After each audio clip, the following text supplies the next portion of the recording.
ஜனாதிபதி அனுரகுமார திசாநாயக்க ஜனாதிபதியாக பொறுப்பேற்று சில தினங்கள்லே உங்களுக்கு எல்லாம் தெரியும் அருகம்பை சுற்றுலா வலயத்தில் குண்டு வைக்க போகிறதா ஒரு தகவல் பரவிச்சு.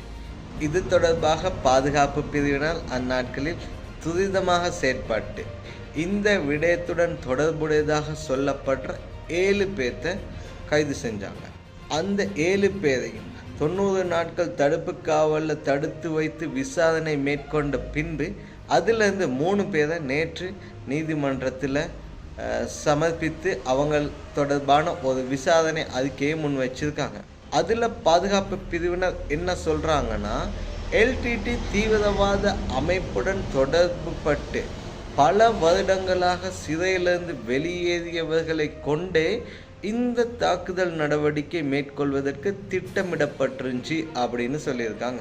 இந்த அருகம்பை விடயத்துடன் தொடர்புடைய முதலாவது குற்றவாளியாக கருதப்படுற பிலால் அகமட் 2008ஆம் ஆண்டு கேஸ்பாவ டிப்போ சிடிபி பஸ் ஒன்றுக்கு எல்டிடியினரால் குண்டு வைத்ததாக சொல்லப்பட்டு சிறையில் அடைக்கப்பட்டிருக்கும் சுதாகரன் என்பவருடன் நெருங்கிய தொடர்பு வச்சிருந்தார் அப்படின்னு சொல்கிறாங்க.